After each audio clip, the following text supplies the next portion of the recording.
পরে 2004 সালে সংসদে তিনি অনুপ্রবেশের ইস্যুটাকে তীব্রভাবে তোলেন। তিনি বলেন যে বামেরা অনুপ্রবেশ ঘটিয়ে এই রাজ্যের ভোটার তালিকা ভরিয়ে তুলছে। তিনি রেগে মেগে সেই তালিকা মুখে ছুঁড়ে ফেলে দিয়ে চলে এসেছিল। কেন শুভেন্দু অধিকারীকে ক্ষমতায়ন করছে না বিজেপি? বিরোধী দলের নেতা একটা আশ্বস্ত করেছেন যে ভিন্ন রাজ্যে ইমেল আইডি দিয়েছেন, ভিন্ন রাজ্যে যদি আক্রান্ত হন শুভেন্দু বলেছেন যে আমাদেরকে জানাবেন, আমরা সামান্যতম আপনাদের হয়রানি যদি হয় তাহলে আমরা মেনে নেব না, আমরা সেই ব্যবস্থা নিব, প্রতিকার করব, আমি গ্যারান্টি থাকবো। কিন্তু প্রশ্নটা হচ্ছে সে তো বিরোধী দলের নেতা, দল কোথায়? বিজেপি কোথায়? বিজেপি শ্রমিক ভট্টাচার্য কোথায়? কেন্দ্রীয় বিজেপি কোথায়? কোথায় অমিতাভ চক্রবর্তীরা? ফলে দল বিজেপি কিন্তু ডিস্টেন্স মেনটেন করছে, অর্থাৎ হয়রানি হওয়ার পরেও বিজেপি কিন্তু চুপ করে আছে। বাংলা ভাষা में बात करना क्या प्रॉब्लम है? आपका दिक्कत है? हम तो सोचता है बांग्ला भाषा में बात करने से आप डर जाता है। তৃণমূল কংগ্রেসের ভয় আশঙ্কা এই অবৈধ ভোটার এবং মৃত ভোটাররা যদি ভোটার তালিকা থেকে বাদ যান তাহলে কিন্তু তৃণমূল কংগ্রেসের কপালে কষ্ট আছে। ফলে আমরাও কেন যারা অবৈধভাবে ভারতবর্ষে এসে বসবাস করছে তাদেরকে আশ্রয় দিব, প্রশ্রয় দিব, এবং তারা কেউ বোমা বানবে, কেউ গুলি করবে, আর আমরা সেটাকে মেনে নিব আমাদের জাতীয় নিরাপত্তার সাথে। মমতা বন্দ্যোপাধ্যায় বিরোধী থাকাকালীন অনুপ্রবেশ নিয়ে সরব ছিলেন, কেন অনুপ্রবেশ ঘটছে তা নিয়ে প্রশ্ন তুলেছিলেন। আজকে সেই মমতা বন্দ্যোপাধ্যায় অনুপ্রবেশকারীরা মমতা বন্দ্যোপাধ্যায়ের ভোট ব্যাংকে পরিণত হয়, অর্থাৎ তৃণমূল কংগ্রেসের দুদেল গায়ে পরিণত হয়। কার্যত দেখা যাচ্ছে যে তাদের পক্ষ নিয়ে তিনি কথা বলছেন। এটা ভয়ঙ্কর একটা বৈপরীত্য অবস্থা। आप क्या कहते हैं? आप खाली मिसरूल का बात करते हैं। मिसरूल तो आपका गवर्नमेंट का है। কাগজ সাপ্লাইয়ের কে করবে? কে? তৃণমূল ছাড়া আবার কে? প্রশাসনে আছে কে? তৃণমূল ছাড়া আবার কে? বিডিও কাদের দখলে? তৃণমূলের দখলে। ফলে সমস্ত সব তৃণমূলের দখলে।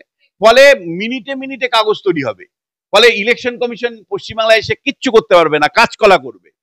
ভারতবর্ষে 1952 থেকে 56 সাল পর পর যদি দেখো 14 বার এই নিবিড় ভোটার তালিকা সংশোধন বা SIR হয়েছে। এমনকি মমতা বন্দ্যোপাধ্যায় যখন বিরোধী নেত্রী ছিলেন 2002 সালে শেষবার SIR হয়েছিল। সেই SIR পশ্চিমবাংলায় যখন হয়েছিল তখন 28 লক্ষ ভোটারের নাম কাটা গিয়েছিল। NRC এবং ভোটার তালিকা যে এক করে দেখানোর চেষ্টা করছে তৃণমূল কংগ্রেসের তরফ থেকে, একেবারেই ভুল, মিথ্যে, ডাহা মিথ্যে। NRC টোটালি আরেকটা বিষয়, সেটা মানে তার সাথে কিন্তু ভোটার তালিকা সংশোধনের কোনো সম্পর্ক সরাসরি নেই। ভোটার তালিকায় সংশোধন যেভাবে দেখা যাচ্ছে, নির্বাচন কমিশনার যারা রয়েছেন এই মুহূর্তে দাঁড়িয়ে আমাদের রাজ্যে, তাদের কিন্তু অফিসারদেরকে ট্রেনিং শুরু হয়ে গেছে। আমাদের রাজ্যে মুখ্যমন্ত্রী আবার বাঙালির ইস্যুকে নিয়ে পথে নামছেন তিনি। কিন্তু এই ভোটার তালিকা সংশোধন বা SIR এই জিনিসটা কি? কারা বাদ যেতে পারেন, কারা থাকতে পারেন, আদতেও দলগুলো কেন বিরোধিতা করছেন এর, বা সপক্ষে কারা কথা বলছে, কেন এই মুহূর্তে দাঁড়িয়ে আমাদের রাজ্যে এই পরিস্থিতি? বিহারকে দেখে কেন শিক্ষা নিচ্ছে না আমাদের এই রাজ্য? এই মুহূর্তে দাঁড়িয়ে আমার সঙ্গে রয়েছেন রাজনৈতিক বিশ্লেষক বিশ্বনাথ চক্রবর্তী, কথা বলবো স্যারের সাথে। স্যার, SIR আর আমাদের রাজ্যে হলে কেন দলগুলো বিরোধিতা করছে, কোন কোন অংশে ক্ষতি হতে পারে, বা এই যে ভোটার তালিকা নিয়ে এখন দেখা যাচ্ছে সংশোধনের কাজের জন্য নির্বাচন কমিশন আগে ভাগেই তারা ট্রেনিং শুরু করে দিচ্ছেন, বলছেন যদি হয় আমরা কি সেই বিহারের মতো বললেই আমরা অপেক্ষা করব, তারা আগে থেকেই সবকিছু শুরু করে দিচ্ছে। প্রথমত পরিষ্কার করে কতগুলো জিনিস বলতে চাই দর্শকদের। সেটা হলো যে SIR যেটা শুনছেন আপনারা, এটা নিবিড় ভোটার তালিকা সংশোধনের কাজ। আর বছরে প্রতিবার যেটা সেপ্টেম্বর মাস থেকে ডিসেম্বর মাস পর্যন্ত হয় সেটা সামারি রিভিশন বলে। তাহলে সামারি রিভিশন আর SIR এর মধ্যে তফাৎ কোথায়? স্পেশাল ইনভেস্টিগেশন এর তফাৎ কোথায়? সামারি রিভিশন প্রতি বছরই হয়। নাম ভোটারদের, নতুন ভোটারদের নাম সংযোজন হয়, অনেকের নাম বিয়োজন হয়, অর্থাৎ যদি কারো মৃত্যু ঘটে, নানা কারণে চলে যান, তার নাম বিযুক্ত হয়। কিন্তু স্পেশাল যে ভোটার তালিকা সংশোধনের কাজ হাতে নিয়েছে ইলেকশন কমিশন, এইটা কিন্তু সংবিধানের তাকে 226 নম্বর ধারার বলে দিয়েছে, এবং একই সাথে জনপ্রতিনিধিত্ব আইনের 21-এর মানে 1950 সালের জনপ্রতিনিধিত্ব আইন তার 21 নম্বর অনুচ্ছেদ অনুসারে ক্ষমতাপ্রাপ্ত ইলেকশন কমিশন। কি করে তারা? এই যে নিবিড় ভোটার তালিকা সংশোধন, এই সংশোধনের মাধ্যমে তারা প্রকৃত ভোটার কিনা সেটা যাচাই করবেন এবং প্রকৃত ভোটারদেরকেই ভোটার তালিকায় রাখবেন। মনে রাখবেন, প্রকৃত ভোটার হতে গেলে কি বলা হয়েছে ভারতবর্ষের সংবিধানে? বলা হয়েছে দুটো মাত্র ক্রাইটেরিয়া। একটা হলো আপনার বয়স 18 বছর হতে হবে, আর 2 হলো ভারতের নাগরিক হতে হবে। অর্থাৎ ভারতের নাগরিক নন এমন কোনো ব্যক্তি কিন্তু ভোটার তালিকায় নাম লেখাতে পারবেন না, এবং 18 বছর বয়স অবশ্যই হতে হবে। তাহলে এই যে এবার যে নির্বাচন কমিশন ভোটার তালিকা, নিবিড় ভোটার তালিকা সংশোধনের কাজে হাত দিয়েছেন, সেটা কিন্তু অন্য বারের থেকে আলাদা। মানে প্রতি বছর যেটা হয় অ্যানুয়ালি, তার থেকে আলাদা। এবার কিন্তু ইলেকশন কমিশন অনেক নিবিড় ভাবে দেখবে যে ভোটার তালিকাতে যারা আছেন তারা ভারতীয় নাগরিক কিনা, এবং এখানে বিশুদ্ধ ভোটাররাই কেবল আছেন কিনা। এই নাগরিকত্বের প্রশ্নেই আমি জিজ্ঞাসা করবো স্যার, এই নাগরিকত্বের প্রশ্নেই কি কি কাগজ লাগছে, কি কি ডকুমেন্ট লাগছে, এটা নিয়ে তো চূড়ান্ত বিভ্রান্তি। একটা হলো যে ভোটার তালিকা সংশোধন আর নাগরিকত্ব যাচাই এক জিনিস নয়, কিন্তু নাগরিক হলেই তুমি ভোটার তালিকায় নাম লেখাতে পারবে। এনআরসি এবং ভোটার তালিকায় যে এক করে দেখানোর চেষ্টা করছে তৃণমূল কংগ্রেসের তরফ থেকে, একেবারেই ভুল, মিথ্যে, ডাহা মিথ্যে। ফলে এখানে পরিষ্কার সংবিধান বলছে যে ভাই ভারতীয় নাগরিক যারা তারা ভোটার হবেন, যাদের 18 বছর বয়স ভোটার হবেন। কিন্তু মনে রাখবে যে এনআরসি টোটালি আরেকটা বিষয়, সেটা মানে তার সাথে কিন্তু ভোটার তালিকা সংশোধনের কোনো সম্পর্ক সরাসরি নেই। দ্বিতীয় যে বিষয়টা তোমাকে বলি, যে এই নিবিড় ভোটার তালিকা সংশোধন নিয়ে রে করে উঠছে তৃণমূল কংগ্রেস, কিন্তু বাস্তবে তার সাথে কোনো সম্পর্ক নেই। ভারতবর্ষে 1952 থেকে 56 সাল পর পর যদি দেখো 14 বার এই নিবিড় ভোটার তালিকা সংশোধন বা SIR হয়েছে। এমনকি মমতা বন্দ্যোপাধ্যায় যখন বিরোধী নেত্রী ছিলেন 2002 সালে শেষবার SIR হয়েছিল। সেই SIR পশ্চিমবাংলায় যখন হয়েছিল তখন 28 লক্ষ ভোটারের নাম কাটা গিয়েছিল। এই 28 লক্ষ ভোটারের কারা ছিলেন? এর মধ্যে মৃত ভোটার ছিল, এর মধ্যে স্থায়ীভাবে যারা স্থানান্তর হয়েছিলেন অর্থাৎ মাইগ্রেন্ট হয়েছিলেন তারা ছিলেন, বা একাধিক জায়গায় নাম ছিল তারা ছিলেন, এবং কারো ঠিকানা পাওয়া যায়নি কিন্তু ভোটার তালিকায় নাম ছিল এমন কিছু ব্যক্তি ছিলেন। ফলে এই মিলে মমতা বন্দ্যোপাধ্যায় যখন বিরোধী নেত্রী তখন 28 লক্ষ ভোটার তালিকার থেকে নাম বাদ গিয়েছিল SIR এর মাধ্যমে। আজকে কেন মমতা বন্দ্যোপাধ্যায় ভয় পাচ্ছেন? আজকে এবং তিনি সেই সময় যখন এই SIR হচ্ছে তারপরে 2004 সালে সংসদে তিনি অনুপ্রবেশের ইস্যুটাকে তীব্রভাবে তোলেন। তিনি বলেন যে বামেরা অনুপ্রবেশ ঘটিয়ে এই রাজ্যের ভোটার তালিকা ভরিয়ে তুলছে। অনুপ্রবেশের মানে অবৈধ অনুপ্রবেশকারী বাংলাদেশিদের তালিকা তৈরি করে সেই তালিকা তিনি লোকসভায় নিয়ে গেছিলেন। লোকসভায় তখন যিনি অধ্যক্ষ এর কাজ করছিলেন, উপাধ্যক্ষ, তিনি তাকে আলোচনায় সুযোগ না দেওয়ায় তিনি রেগে মেগে সেই তালিকা মুখে ছুঁড়ে ফেলে দিয়ে চলে এসেছিলেন। তাহলে যে মমতা বন্দ্যোপাধ্যায় অনুপ্রবেশ নিয়ে এত সরব ছিলেন, যিনি তার বই তাতেও তিনি নিজের লেখা বইয়েও এই অনুপ্রবেশ নিয়ে সরব ছিলেন, কিভাবে 24 পরগনা, নদিয়া বিস্তীর্ণ অঞ্চলে বামেরা মানে ভোটার কার্ড তৈরি করে দিচ্ছে, আধার কার্ড তৈরি করে দিয়ে এই অনুপ্রবেশকারীদেরকে উৎসাহিত করছে, ভোট ব্যাংকে পরিণত করেছে। মমতা বন্দ্যোপাধ্যায় সবচেয়ে বেশি সরব ছিলেন এই অনুপ্রবেশ নিয়ে। সেই মমতা বন্দ্যোপাধ্যায়, এবং তিনি ভোটার তালিকা সংশোধনের দাবি তুলেছিলেন। সেই মমতা বন্দ্যোপাধ্যায় কেন আজকে ভোটার তালিকা সংশোধন, নিবিড় ভোটার তালিকা সংশোধন নিয়ে আপত্তি করছেন? কেন তিনি ভয় পাচ্ছেন? তার কারণটা খুব পরিষ্কার। সেটা হলো যে মমতা বন্দ্যোপাধ্যায় এই 14-15 বছরের শাসনকালে তিনি ব্যাপক পরিমাণে অনুপ্রবেশকারীদের উৎসাহিত করেছেন, তার দল উৎসাহিত করেছে বলে বারবার অভিযোগ আসছে, এবং বিপুল পরিমাণে টাকার বিনিময়ে, এটার অর্থনীতিও আছে, তার স্থানীয় নেতারা বিপুল পরিমাণে টাকার বিনিময়ে বাংলাদেশ থেকে আসা যারা অনুপ্রবেশকারী, অবৈধ অনুপ্রবেশকারী, তাদেরকে ভোটার কার্ড করিয়ে দিয়েছে, আধার কার্ড করিয়ে দিয়েছে, এমন কি মানে তোমার মানে পাসপোর্ট পর্যন্ত করিয়ে দিয়েছে, জাল পাসপোর্ট। ফলে এরা ভোটার তালিকায় নাম আছে এবং এই সংখ্যাটা কোনো মতেই 60 লক্ষের কম নয় মনে করা হচ্ছে। একই সাথে মৃত ভোটারদের তালিকা আছে বিপুল পরিমাণে, প্রায় 20-25 লক্ষ মৃত ভোটার, যারা মানে দ্বিজেন মুখোপাধ্যায়ের মতন গায়ক যেমন বিধাননগরে ভোট দিয়ে গেছে, মৃত দ্বিজেন বাবু যেমন ভোট দিয়ে গেছেন, এরকম প্রত্যেকটা ভোটেই দেখা যায় মৃত ভোটাররা ভোট দেন। ফলে তৃণমূল কংগ্রেসের মৃত ভোটাররা যারা ভোট দেন, অবৈধ ভোটাররা যারা ভোট দেন, তৃণমূল কংগ্রেসের ভয় আশঙ্কা এই অবৈধ ভোটার এবং মৃত ভোটাররা যদি ভোটার তালিকা থেকে বাদ যান, এসআইআর এর মাধ্যমে বাদ যান, নিবিড় ভোটার তালিকা সংশোধনে ওই কারণেই তৃণমূল আপত্তি জানাচ্ছে, মিছিল করছে, মিটিং করছে এবং বড় ধরনের আন্দোলনে নেমেছে। মানুষকে ভয় দেখাচ্ছে যে আপনার নাম বাদ চলে যাবে, আপনি ভোটার তালিকা থেকে বঞ্চিত হবেন। বাস্তবে কিন্তু আপনাকে বাংলাদেশ পাঠিয়ে দিব, আতঙ্ক তৈরি করে দিচ্ছে।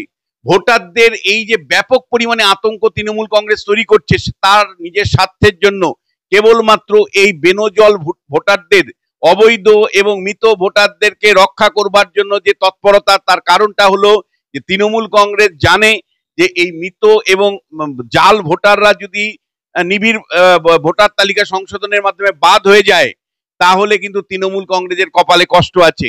ফলে রাজনৈতিক ভয় ভীতি হয়ে তৃণমূল কংগ্রেস এসআইআর এর বিরোধিতা করছে। একই সাথে তোমাকে আমি বলতে চাই, এই এসআইআর এর বিরোধিতা করার সাথে মানে তৃণমূল কংগ্রেস কিন্তু আবার আরেকটা ইস্যুকে যুক্ত করে ফেলেছে, যে ইস্যুটা কিন্তু ইতিমধ্যেই যে ইস্যুটা সারা ভারতবর্ষে চর্চার ইস্যু হয়েছে, সেটা হলো বাংলা ভাষাভাষীরা ভিন্ন রাজ্যে যারা আছেন, যারা মানে বিভিন্ন পরিযায়ী শ্রমিক হয়ে আছেন, তাদেরকে যখন পরিচয়পত্র দেখা হচ্ছে, তাদের অনুপ্রবেশকারী কিনা দেখা হচ্ছে, তখন কিন্তু কেউ কেউ ধরা পড়ছেন, কারো কারো ক্ষেত্রে হ্যারাসমেন্ট হয়েছে। এই ইস্যুটাকে বাংলা বাঁচাও ইস্যু হিসাবে, বাংলা ভাষার ইস্যু হিসাবে তৃণমূল কংগ্রেস দুটোকে জুড়ে দিয়ে সংখ্যালঘু মুসলিম ভোটটাকে নিশ্চিত করতে চাইছেন। আর একইভাবে বাংলার ইস্যুটা যদি সামনে আসে তাহলে তৃণমূলের যে অপকর্ম, অত্যাচার, অন্যায় এবং কুশাসন সেটা ধামাচাপা পড়ে যাবে। আমি তোমাকে এখানে বলতে চাই যে বাংলা বাঙালির ইস্যু যে আনছে তৃণমূল কংগ্রেস, সেটা পলিটিক্যাল কারণে আনছে। এর মধ্যে নিশ্চয়ই কিছু মানে অসুবিধাজনক জায়গা আছে। মনে রাখবে, অপারেশন সিঁদুরের পর মানে নরেন্দ্র মোদী সরকার কোনো কম্প্রোমাইজ করতে রাজি নয়। অবৈধ যারা এসছেন তারা দেশের নিরাপত্তার জন্য চিন্তার কারণ। বিশেষ করে ইউনূস সরকার আসার পরে বাংলাদেশে যে মৌলবাদী সরকার তৈরি হয়েছে, তারা যেভাবে ভারতবর্ষের বিভিন্ন প্রান্তে মৌলবাদীদেরকে পাচার করছে, ছড়িয়ে পড়ছে, ফলে ভারত সরকার ভীষণ সংবেদনশীল। অপারেশন সিঁদুরের পরে, ইউনূস সরকার আসার পরে ভারত সরকার যে কোনো প্রকারে এই অবৈধ অনুপ্রবেশকারীদের শনাক্ত করে বাংলাদেশে পুশব্যাক করতে চাইছে। এখানে আনকম্প্রোমাইজ, এটা অ্যাডমিনিস্ট্রেটিভ এফোর্ট। এই অ্যাডমিনিস্ট্রেটিভ এফোর্টটাকে তৃণমূল কংগ্রেস পলিটিক্যাল এফোর্টে পরিণত করছে তার রাজনীতির স্বার্থে। তোমাকে খুব পরিষ্কার করে বলতে চাই, ইউনূস সরকার আসার পরে ভারতবর্ষের কিন্তু চিন্তার কারণ হচ্ছে চিকেন নেক নিয়ে। শিলিগুড়ির চিকেন নেককে ইতিমধ্যেই তারা ছেদ করবার কথা বলেছে। আর একইভাবে ইউনূস যখন চীনের সফরে যান, ইউনূস চীনের সফরে গিয়ে পরিষ্কার করে বলেছেন, চীন যদি মনে করে 7 সিস্টারে এসে তারা তাদের মতন কার্যকলাপ চালাতে পারে এবং বাংলাদেশ নাকি সাহায্য করবে। বাংলাদেশের আর্মি জেনারেলরা হুমকি দিচ্ছে প্রতিনিয়ত যে 7 সিস্টারকে আলাদা করে দিবে। এইরকম একটা অবস্থাতে ভারতবর্ষের জাতীয় নিরাপত্তা সবচেয়ে গুরুত্বপূর্ণ বিষয়, এবং অপারেশন সিঁদুরের পরে নরেন্দ্র মোদী সরকার বা কেন্দ্রীয় সরকার পরিষ্কার কোনো মতেই জাতীয় নিরাপত্তার সাথে কোনো রকম খেলবার জায়গা তৈরি করতে রাজি নয়, কম্প্রোমাইজ করতে রাজি নয়। তারা পরিষ্কার দেখতে চায় যে প্রকৃত ভারতীয় নাগরিক কারা, আর কারা মানে বাংলাদেশ থেকে আসা অবৈধ নাগরিক, অবৈধ অনুপ্রবেশকারীদের শনাক্ত করা হচ্ছে বিভিন্ন রাজ্যে। এটা কেবলমাত্র বিজেপি শাসিত রাজ্য বলে তৃণমূল চালানোর চেষ্টা করছে, এটা বাস্তবে ভুল। তার কারণটা হলো মানে এই আম আদমি পার্টি যে সরকার চলছে পাঞ্জাবে, সেখানে একাধিক অবৈধ বাংলাদেশিকে ধরে পুশব্যাক করা হয়েছে। কেরালাতে যে বামফ্রন্টের সরকার চলছে, সেখানেও একাধিক অবৈধ বাংলাদেশিকে ধরপাকড় করা হয়েছে এবং তাদেরকে পুশব্যাক করে পাঠিয়ে দেওয়া হয়েছে বাংলাদেশে। একইভাবে তোমাকে বলতে চাই, ডিএমকে যে তামিলনাড়ুতে সরকার চালাচ্ছে, করুণ মানে তোমার স্ট্যালিন, সেই সরকারের অন্যতম পৃষ্ঠপোষক হলো মমতা বন্দ্যোপাধ্যায়। সেই ডিএমকে সরকার তামিলনাড়ুতেও কিন্তু তারা কিন্তু বাংলাদেশিদেরকে ধরপাকড় করছে। প্রশ্নটা হলো যে হয়রানি হওয়া উচিত নয়। একজন অধ্যাপক হিসাবে আমি মনে করি বাংলা ভাষায় কথা বললেই হয়রানি করবে, এটা আমি অন্যায় মনে করি। কিন্তু একই সাথে জাতীয় নিরাপত্তার প্রশ্নে কেন মমতা বন্দ্যোপাধ্যায় সমঝোতা করছেন? যখন প্রশাসনিকভাবে উদ্যোগ নিয়েছে ভারত সরকার, বাংলাদেশি যে যারা অবৈধভাবে এসেছেন তাদের হাতে ভারতবর্ষ যাতে নিরাপত্তা বিঘ্নিত হয় না হয় ভারতবর্ষের, তাদেরকে শনাক্ত করে তারা যদি সত্যি বাংলাদেশি হয়ে থাকে তাদের পুশব্যাক ইতিমধ্যে কিছু কিছু করা হয়েছে, অর্থাৎ বাংলাদেশে ফেরত পাঠানো হয়েছে। এই প্রক্রিয়াটা ডেফিনেটলি প্রত্যেকটা রাজ্য সরকারকে, ভারত সরকারকে সাহায্য করতে হবে। কারণ দেশের নিরাপত্তা যদি বিঘ্নিত হয় তাহলে আপনি নির্বাচনে জিতেও বা কি লাভ হবে, আপনার দেশের যদি সার্বভৌমিকতা নষ্ট হয়। মমতা বন্দ্যোপাধ্যায় আপত্তি করছেন, কিন্তু আরো মুখ্যমন্ত্রীরা বিভিন্ন রাজ্যে যারা রয়েছেন তারা তো কোনো আপত্তি করছেন না। তাহলে মমতা বন্দ্যোপাধ্যায় এই ইস্যুটাকে কাজে লাগিয়ে এখন পথে নেমে যাচ্ছে। না, মমতা বন্দ্যোপাধ্যায় মানে মুখ্যমন্ত্রীদের মধ্যে মমতা বন্দ্যোপাধ্যায় প্রধান আপত্তি করছেন, কিন্তু কংগ্রেস সমেত সমস্ত বিরোধী দলই প্রায় এটাকে নিয়ে কিন্তু সরব। তারা সংসদ অচল করেছেন এবং তারা বৃহত্তম আন্দোলনের কথা ভাবছেন। কিন্তু প্রশ্নটা হচ্ছে যে কংগ্রেস যখন ছিল তখন অনুপ্রবেশ ইস্যু গুরুত্বপূর্ণ ছিল। অবৈধভাবে অনুপ্রবেশ নিশ্চয়ই আটকানোর দায়িত্ব বিএসএফ এর, কিন্তু তারপরেও দেশের নিরাপত্তার প্রশ্নে যদি কেউ কোনো অবৈধভাবে ভারতবর্ষে ঢুকে থাকে তাকে শনাক্ত করা, তাকে খুঁজে বার করা এবং তাদের দেশে ফেরত পাঠানো তো আমাদের কাজ। যেমন আমেরিকাতে অবৈধভাবে ভারতীয়রা গেছিল যারা, তাদেরকে আমেরিকা বিমান করে পাঠিয়ে দিয়েছে পাঞ্জাবে। ফলে আমরাও কেন যারা অবৈধভাবে ভারতবর্ষে এসে বসবাস করছে তাদেরকে আশ্রয় দিব, প্রশ্রয় দিব এবং তারা কেউ বোমা বানবে, কেউ গুলি করবে, আর আমরা সেটাকে মেনে নিব আমাদের জাতীয় নিরাপত্তার সাথে। কিন্তু আমি তোমাকে বলছি, এটা দুঃখের হলেও সত্যি, বিজেপি যেমন অনুপ্রবেশটাকেই একমাত্র ইস্যু করছে, অন্য রাজ্যে বাংলা ভাষায় কথা বলার জন্য যারা শনাক্ত করতে গিয়ে যাদেরকে হ্যারাসমেন্ট করা হচ্ছে তাদের নিয়ে বিজেপি একটি কথাও বলছে না, এটা যেমন ঠিক নয়। আবার মমতা বন্দ্যোপাধ্যায় পুরো অনুপ্রবেশের ইস্যুটাকে মানে ধামাচা, বাংলা বাঙালি ইস্যু শুধু নয়, পুরো গুলিয়ে দিতে চাইছে এবং তিনি কার্পেটের তলে রাখতে চাইছেন। যে মমতা বন্দ্যোপাধ্যায় বিরোধী থাকাকালীন অনুপ্রবেশ নিয়ে সরব ছিলেন, কেন অনুপ্রবেশ ঘটছে তা নিয়ে প্রশ্ন তুলেছিলেন, আজকে সেই মমতা বন্দ্যোপাধ্যায় অনুপ্রবেশকারীরা মমতা বন্দ্যোপাধ্যায়ের ভোট ব্যাংকে পরিণত হয়, অর্থাৎ তৃণমূল কংগ্রেসের দুধেল গায়ে পরিণত হয়। কার্যত দেখা যাচ্ছে যে তাদের পক্ষ নিয়ে তিনি কথা বলছেন। এটা ভয়ঙ্কর একটা বৈপরীত্য অবস্থা। আমরা যেটা চাই, আমরা বিজেপির অবস্থানটাকেও একেবারে 100% সঠিক মনে করি না। তৃণমূল কংগ্রেসের অবস্থানটা তো কার্যত বলা যায় ভোটের রাজনীতির জন্য, এবং যেটা মানে বাঙালিকে কয়েকশো বছর পিছিয়ে দিবে। বিজেপির অবস্থানটা ভিন্ন রাজ্যে বাঙালিরা যারা নির্যাতিত বা অপমানিত হচ্ছে বা যারা হয়রানি হচ্ছে তাদের পেছনে দাঁড়ানো উচিত। শুভেন্দু অধিকারী গতকাল একটা ইমেল অ্যাড্রেসের কথা বলেছেন, আশ্বাস দিয়েছেন, কিন্তু দল বিজেপি কোথায়? দল বিজেপি কোথায়? রাজ্যের অমিতাভ চক্রবর্তীরা কোথায়? শ্রমিক ভট্টাচার্যরা কোথায়? বিরোধী দলের নেতা একটা আশ্বস্ত করেছেন যে ভিন্ন রাজ্যে ইমেল আইডি দিয়েছেন, ভিন্ন রাজ্যে যদি আক্রান্ত হন শুভেন্দু বলেছেন যে আমাদেরকে জানাবেন, আমরা সামান্যতম আপনাদের হয়রানি যদি হয় তাহলে আমরা মেনে নেব না, আমরা সেই ব্যবস্থা নিব, প্রতিকার করব, আমি গ্যারান্টি থাকবো। কিন্তু প্রশ্নটা হচ্ছে, সে তো বিরোধী দলের নেতা, দল কোথায়? বিজেপি কোথায়? বিজেপি শ্রমিক ভট্টাচার্য কোথায়? কেন্দ্রীয় বিজেপি কোথায়? কোথায় অমিতাভ চক্রবর্তীরা? ফলে দল বিজেপি কিন্তু ডিস্টেন্স মেনটেন করছে, অর্থাৎ হয়রানি হওয়ার পরেও বিজেপি কিন্তু চুপ করে আছে।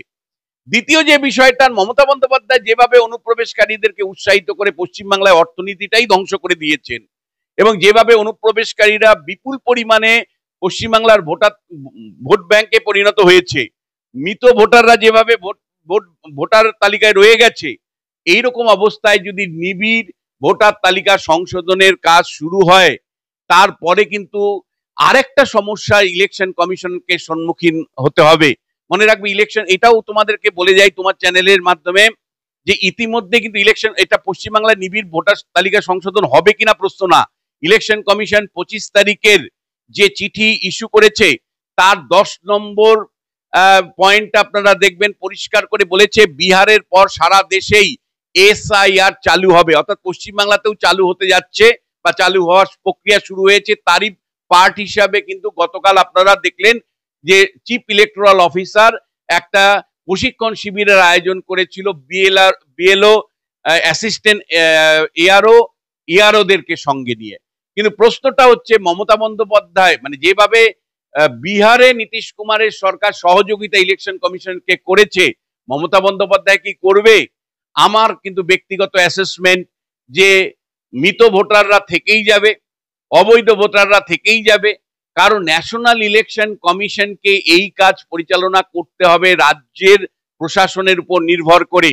রাজ্যের প্রশাসনের যারা বিএলও বা অ্যাসিস্ট্যান্ট রিটার্নিং অফিসার বা অ্যাসিস্ট্যান্ট রেজিস্টার্ড অফিসার বা রেজিস্টার্ড অফিসার, তারা কার্যত তৃণমূলের প্রশাসনের মাধ্যমে থাকবে। তাদের ইতিমধ্যেই তৃণমূলীকরণ ঘটে গেছে। শুভেন্দু অধিকারী যে কথা বলেছেন, অলরেডি অফিসাররা ক্যাম্প করে তারা নাকি সার্টিফিকেট দিতে শুরু করে দিয়েছেন, যারা এই রাজ্যে মানে অনুপ্রবেশকারী তাদেরকে একটা সার্টিফিকেট দিচ্ছে। একেবারে মানে এই সার্টিফিকেটটা অনেকদিন মানে সবসময় দেওয়া হয়, দুবারে সরকার আসার পরে কিন্তু আমি তোমায় বলছি এই ধরনের সার্টিফিকেটের পরিমাণ আরো বেড়েছে। এখন ক্যাম্প, স্পেশাল ক্যাম্প তৈরি করে করবে, কারণ তৃণমূল কি চাইবে যে এদেরকে ভোট। দেখো তৃণমূলের অ্যাপ্রোচটা খুব পরিষ্কার নির্বাচন কেন্দ্রিক। একটা হলো যে একটা ভোটারের নামও যাতে কাগজের অভাবে বাদ না যায়, ফলে কাগজ সাপ্লাইয়ের কে করবে, কে? তৃণমূল ছাড়া আবার কে? প্রশাসনে আছে কে? তৃণমূল ছাড়া আবার কে? বিডিও কাদের দখলে? তৃণমূলের দখলে। ফলে সমস্ত সব তৃণমূলের দখলে, ফলে মিনিটে মিনিটে কাগজ তৈরি হবে। ফলে ইলেকশন কমিশন পশ্চিমবাংলায় এসে কিচ্ছু করতে পারবে না, কাজকলা করবে। দ্বিতীয় যেটা বিষয় হলো যে তৃণমূল কংগ্রেস রাজনীতিটা কত গভীরভাবে বোঝে, যে এখন পর্যন্ত বাইরের রাজ্যে যাদেরকে করোনা বলছিল, মানে যে পরিযায়ী শ্রমিকদের তৃণমূল কংগ্রেস কোভিড এর সময় করোনা এক্সপ্রেস, কোভিড মানে করোনার জন্য তাদেরকে ঢুকতে দিতে চাইছিল না, সেই তাদের জন্য দরদ ফুটে উঠছে। এখন তুমি রাজ্যে চাকরি দিতে পারলেন না, বাইরে গিয়ে তারা চাকরি করছে।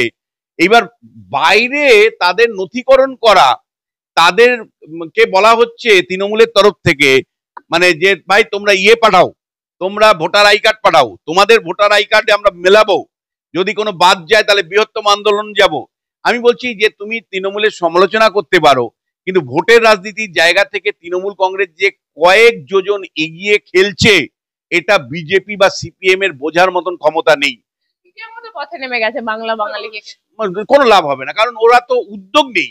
এই যে তৃণমূল যে উদ্যোগটা নিল, যে ভাই ভারতবর্ষে যে প্রান্তে আপনারা আছেন, আপনারা শুধু আমাদের এই পোর্টালে আপনাদের ভোটার আই কার্ডটা পাঠিয়ে দিন। আপনার ভোটার আই কার্ড রক্ষা করার দায়িত্ব তৃণমূল কংগ্রেসের। এই ভোটার আই কার্ড তোমরা আপনার কেরালায় পড়ে থাকুন, কোনো অসুবিধা নেই, আপনার নামটা যাতে এখানে থাকে তার দেখভালের দায়িত্ব তৃণমূল কংগ্রেস মমতা বন্দ্যোপাধ্যায়ের। চাকরি না হোক, আপনাকে ভোটার কার্ড দিয়ে ভোটটা আমরা ঠিক করিয়ে নেবো। চাকরি না দিতে পারি, বাইরের রাজ্য থেকে রোজগার করে আনুন আর আমাদের রাজ্যে ভোটটা দিয়ে যান। এটাই তো রাজনীতি। মমতা বন্দ্যোপাধ্যায় যে পশ্চিমবাংলায় যে কোনো নেতার থেকে, যে কোনো দলের থেকে 100 গুণ রাজনীতি ভালো বোঝেন, এগুলো হলো তার প্রমাণ। যে দেখো মানে যেভাবে বাংলা বাঙালির ইস্যুটাকে উনি তুলে আনলেন, আরো তো রাজ্য আছে, আরো তো রাজ্যের মুখ্যমন্ত্রী আছে, আরো তো রাজনৈতিক দল আছে, কিন্তু মমতা বন্দ্যোপাধ্যায় এক নিমিষের মধ্যে বাংলা বাঙালি ইস্যুকে সামনে রেখে একদম কাউন্টিং নিয়ে পর্যন্ত যে মিটিং মিছিলের কথা বললেন, সেইটা কিন্তু কার্যত দুভাবে উনি উপকার পেলেন। একটা হলো এই কয়েকদিন আগ পর্যন্ত দুর্নীতিতে 26,000 শিক্ষকের চাকরি গেছে, সবাই ভুলে গেছে মনোজিতের মিশ্রর মডেলে কিভাবে কলেজ বিশ্ববিদ্যালয়ে চলে, মেয়েদের উপর কিভাবে নির্যাতিত হয়ে যায়, সব লোক ভুলে গেছে যে কিভাবে মানে চাকরির অভাবে লোক বাইরের রাজ্যে গিয়ে চাকরি করছে। লোক ভুলে যাচ্ছে যে এখানে এই রাজ্যে রাস্তাঘাটের কি বিহাল অবস্থা, কোনো রাস্তাঘাট বলে কিছু নেই। মমতা বন্দ্যোপাধ্যায়ের আমরা প্রশংসা করে কি করব, তার সঙ্গে তো আইপ্যাকের প্রশংসাটাও করতে হবে। তারা জানে কি কি সার্ভে করে দেখে, কোথায় কোথায় মানুষের আবেগকে কি কি কাজে লাগানো যাবে। তারাও তো ভোটের আগে এই কাজ করতে থাকে, তারা তো মমতা বন্দ্যোপাধ্যায়কে সমানভাবে সাপোর্ট করে যায়। একেবারে দেখো, মমতা বন্দ্যোপাধ্যায় দূরদর্শী তিনি, বা অভিষেক বন্দ্যোপাধ্যায় আইপ্যাকের মতন একটা ভালো টিমকে লাগিয়েছে, যারা মিথ্যেকে সত্যি, মানে সত্যিকে মিথ্যে, মিথ্যেকে সত্যি ইত্যাদিতে প্রমাণিত করে। ফলে আইপ্যাকের রোলটাকে আমি প্রশংসার জায়গা থেকে রাখি। যদি ক্ষমতাকে দখল করতে হয় তাহলে আইপ্যাকের মতন টিমের বিরাট ভূমিকা আছে। আইপ্যাক এই যে বিভিন্ন স্টোরিগুলো তৈরি করছে, ও আসামের থেকে কাদের চিঠি আসছে, সেই চিঠিটাকে কিভাবে ব্যাপকভাবে প্রচার করব, এনআরসির সাথে যুক্ত করব, মুসলিম মহল্লাতে গিয়ে বলবো এনআরসি শুরু হয়ে গেছে, আসাম থেকে চিঠি এসে গেছে, পরিবেশ সৃষ্টি করা, আতঙ্কের তৈরি করব। ফলে দেখো, দিনের শেষে জো জিতা ও সিকান্দার। মমতা বন্দ্যোপাধ্যায় বলে বলে বিরোধীদেরকে গোল মারছে, মানে শ্রমিক ভট্টাচার্য, শুভেন্দু অধিকারী বা সুজন চক্রবর্তীদের গোল মারছে। এইটা একজন বিশ্লেষক হিসেবে আমাকে দার্থহীন ভাষায় বলতে হবে যে পশ্চিমবাংলার রাজনীতিতে মমতা বন্দ্যোপাধ্যায়ের মতন দূরদর্শিতা, আরো পরিষ্কার করে যদি বলি তাহলে এই সূক্ষ্ম কৌশল অবলম্বন করে সবাইকে বিভ্রান্ত তৈরি করে দেওয়ার যে রাজনীতি, তাতে মমতা বন্দ্যোপাধ্যায়ের ধারে কাছে কেউ নেই। আমি তোমাকে এখানে বলতে চাই, সত্যি কি মমতা বন্দ্যোপাধ্যায় বাংলা বাঙালির জন্য সামান্যতম ভাবিত? একেবারেই নয়। যে মানুষটা শাসনকালে কার্যত বাংলার প্রাথমিক শিক্ষা উঠে গেল, প্রাথমিক স্কুলগুলো বন্ধ হয়ে গেল, যার শাসনকালে মানে কার্যত বলা যায় যে উর্দু এবং ইংরেজি ভাষা কলকাতা শহরের মানে অন্যতম ভাষা হয়ে উঠলো, যার মন্ত্রিসভার মন্ত্রীরা বলছেন উর্দু ভাষায় কথা বলার কথা বলছেন, যে মমতা বন্দ্যোপাধ্যায় নিজে হিন্দিতে কথা বলেন, যে অভিষেক বন্দ্যোপাধ্যায় ইংরেজিতে কথা বলেন, যে মমতা বন্দ্যোপাধ্যায় একটার পর একটা মানে সাংসদকে বাইরের রাজ্যের থেকে এনেছেন, সেটা ইউসুফ পাঠানকে গুজরাট থেকে এনেছেন, সুস্মিতা কে নিয়ে, সুস্মিতা দেবকে আসাম থেকে নিয়ে এসছেন, শত্রুঘ্ন সিনহাকে বিহার থেকে এনেছেন, দিল্লির থেকে কীর্তি আজাদকে এনেছেন, একের পর এক তোমাকে বলছি নন বেঙ্গলি দিয়ে ভরিয়ে দিয়েছেন। যে মমতা বন্দ্যোপাধ্যায়, যে মমতা বন্দ্যোপাধ্যায়ের আমলে বাংলা বাঙালি সবচেয়ে বেশি বলা যায় যে পিছিয়ে পড়া জাতিতে পরিণত হয়েছে, সেই মমতা বন্দ্যোপাধ্যায় ভোটের রাজনীতির জন্য যেভাবে দলকে নামিয়ে দিয়েছে, বাঙালি মানে খাতরা মে হ্যায়, বাঙালি বিপর্যয়ে আছে। একটা ছোট্ট উদাহরণ আপনাকে দিতে চাই, কারণ নজরুল ইসলাম আমাদেরকে মানে তিনি বলেছেন আমাদের মুখোমুখি হয়ে, ক্যামেরার মুখোমুখি হয়ে বলেছেন যে আমাকে সরিয়ে, আমার বিরুদ্ধে একটা কেস করে আমাকে সরিয়ে দিয়ে একটা নন বেঙ্গলিকে ডিজি করা হয়েছে, মানে আমি বাঙালি, আমার কি অপরাধ ছিল, তিনি বলেছেন। না, এ তো দেখো নবান্ন থেকে শুরু করে বিভিন্ন জায়গায় অফিসাররা কার্যত নন বেঙ্গলি, তাদেরকেই, সেটা তো আরেকটা ইস্যু। কিন্তু আমি তোমাকে বলতে চাই যে সবকিছু মানলাম, যে সবাই জানে মমতা বন্দ্যোপাধ্যায় নাটক করছেন, তৃণমূল কংগ্রেস নাটক করছে, বাংলা বাঙালি যে অশ্রু তৃণমূল কংগ্রেস দেখাচ্ছে সেটা আসলে মানে মিথ্যে অশ্রু, এবং মানে বলে না মানে কুমিরের অশ্রু।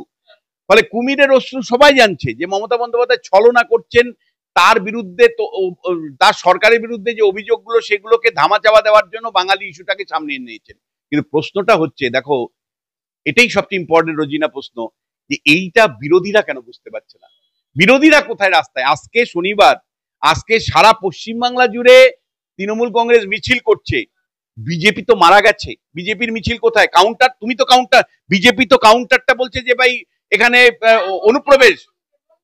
হ্যাঁ, মানে তুমি বলো, মমতা বন্দ্যোপাধ্যায় যখন বলছে যে বাঙালি মানে কেউ হয়রানি করা হচ্ছে, অত্যাচার করা হচ্ছে, তখন তার কাউন্টারটা কোথায়? কোথায় মানে যে বিজেপি বলছে যে অনুপ্রবেশ আমরা রুখবো, তা নিয়েই তোমরা মিটিং করো, তা নিয়েই মিছিল করো। ভিন্ন রাজ্যে যে বক্তব্যগুলো আসছে তার মধ্যে প্রচুর মানে ভুয়ো ভিডিও তৃণমূল ছড়াচ্ছে, সেগুলোকে লোককে দেখাও, সেগুলো নিয়ে মিটিং মিছিল করো, মানুষকে জাগ্রত করো, মানুষকে সজাগ করো। আমি কিন্তু তোমায় বলছি, হয় বিজেপি সেটিং এর জন্য মানে কার্যত বলা যায় লুফা বল বিজেপি তৃণমূলকে দিয়ে দিল, আর না হলে বিজেপির রাজনীতি, বিজেপির নেতারা পশ্চিমবাংলার রাজনীতিটা কম বোঝেন। একটা কথা আমি এই ক্ষেত্রে বলতে চাই, শুভেন্দু অধিকারী কিন্তু তিনি বলছেন গ্যারেন্টি থাকবে, শুধু বলেননি, তিনি বলেছেন ভারতীয় মুসলিম এবং যারা এখানে হিন্দু রয়েছেন, ভারতীয় হিন্দু, তাদের কিন্তু কোনো ভয় নেই। তাদেরকে আমি আশ্বস্ত করতে চাইছি, উনি কিন্তু বারবার এই প্রেস ব্রিফিং বা সামনে থেকে বা তিনি তার সোশ্যাল মিডিয়া বা তার এক্স হ্যান্ডেল থেকে বারবার বলার চেষ্টা। দেখো, আমি তোমাকে বলছি, শুভেন্দু দল নয়, শুভেন্দু কিন্তু এলওপি, লিডার অফ অপোজিশন। তিনি নিজেই ব্যক্তিগতভাবে বলেন, সবসময়ই বলেন যে ওটা পার্টি দেখবে। আমি জানি না পার্টির ব্যাপার। ফলে পার্টি কি করছে? বিজেপি পার্টি মারা গেছে, পশ্চিমবাংলার জন্য অভিশাপ। এই কথাটা বলতে বাধ্য হচ্ছি, কারণ মমতা বন্দ্যোপাধ্যায় যে রাজনীতি তৈরি করতে পেরেছেন আমরা চোখে দেখতে পাচ্ছি, যে যদি এর কাউন্টার না দিতে পারে তাহলে 250-র নিচে মমতা বন্দ্যোপাধ্যায় থামবে না। 250-র থেকেও বেশি হলে অবাক হব না। যে রাজনীতি মমতা বন্দ্যোপাধ্যায়কে বিজেপি তুলে দিল, যেভাবে বাঙালি বিভিন্ন বাঙালি ভাষাভাষীরা বিভিন্ন জায়গায় নির্যাতিত হচ্ছে তার ছবি আসার পরে, এবং তারপরে নিবিড় ভোটার সমীক্ষাকে সামনে রেখে মমতা বন্দ্যোপাধ্যায় বাঙালি অস্মিতা যেভাবে তুলে ধরছেন, তার যদি বিজেপি কাউন্টার নিতে না পারে তাহলে মমতা বন্দ্যোপাধ্যায়কে 250-র নিচে থামানো যাবে না। এবং একই সাথে তোমাকে বলছি, এতে সবচেয়ে বেশি লোকসান যে দলের হবে সেটা হলো বাম এবং কংগ্রেস। মুছে যাবে, মানে ওরা এমনি বিজেপিও মুছে যাবে, কিন্তু আমি তোমায় বলছি এর কাউন্টার না বামেরা দিতে পারছি। আমি তোমায় বলছি বামেরাও কিন্তু তৃণমূল কংগ্রেসের যে তৃণমূলে সুর মেলাচ্ছে, বিকল্পটা কি? মানে পশ্চিমবাংলায় ভোটার তালিকায় যে প্রকৃত অর্থে জল আছে, মৃত ভোটার আছে, প্রচুর পরিমাণে পার্মানেন্টলি চলে যাওয়া ভোটারের নাম আছে, বাইরের রাজ্য, বাইরের মানে বাংলাদেশ থেকে আসা অনুপ্রবেশকারীদের নাম আছে, অবৈধ ভোটার পশ্চিমবাংলাতে 5 থেকে 6% আছে। এই নিয়ে কিন্তু বামেরা নীরব। বামেদের এই নীরবতা কিন্তু মানুষ ভালো চোখে নিচ্ছে না। কেন্দ্রের বিরোধিতা করে পথে নামছেন, কিন্তু রাজ্যের কথা তারা বলছেন না। তারা এই অনুপ্রবেশ নিয়ে কিন্তু সরব নয় স্যার, তারা এই বাঙালির ইস্যু, মমতা বন্দ্যোপাধ্যায় যে ইস্যুটা করে মিছিল করছেন সেই একই মিছিল বামেরা। একটা পরিষ্কার কথা তোমায় বলছি, আমাদের যেমন প্রতিনিয়ত সন্দেহ হয় যে নরেন্দ্র মোদী, অমিত শাহ কি সত্যি পশ্চিমবাংলায় পরিবর্তন করতে চায় মমতা বন্দ্যোপাধ্যায়কে, আমাদের যেমন প্রতিনিয়ত সন্দেহ হয় বিভিন্ন ঘটনার কনটেক্সটে যে কেন শুভেন্দু অধিকারীকে ক্ষমতায়ন করছে না বিজেপি, কেন সেন্ট্রাল লিডাররা সেইভাবে উদ্যোগ নিচ্ছে না রাজ্যে পরিবর্তনের জন্য, বা বিভিন্ন এজেন্সিগুলোকে যেভাবে কাজকর্ম করছে সেই সমস্ত কিছুর ক্ষেত্রে বারবার মনে হয় যে এই রাজ্যে সত্যি কি পরিবর্তন বিজেপি চায়, কেন্দ্রীয় নেতারা চায়, রাজ্যের বিজেপি দল চায়। আবার একইভাবে আমাদের এই সন্দেহ ক্রমশ বারবার দানা বাচ্ছে, সত্যি কি বামেরা এই মুহূর্তে তৃণমূলকে অপসারণ করতে চায়? মানে বামেদের আশঙ্কা সবসময় কাজ করছে, কংগ্রেসের আশঙ্কা সবসময় কাজ করছে, যদি বিজেপি এসে যায় এবং বিজেপির জুজু সামনে রেখে বাম কংগ্রেস তারাও কিন্তু পশ্চিমবাংলায় পরিবর্তন চায় কিনা সেই প্রশ্নটা আমাদের থাকছে। ফলে তৃণমূল কংগ্রেস দুদিক থেকে লাভবান হচ্ছে। একদিকে সেন্ট্রাল বিজেপি লিডারশিপ কতটুকু আগ্রহ তা নিয়ে মানুষের মধ্যে সংশয় সন্দেহ আছে, যেখান থেকে তৃণমূল লাভ পাচ্ছে।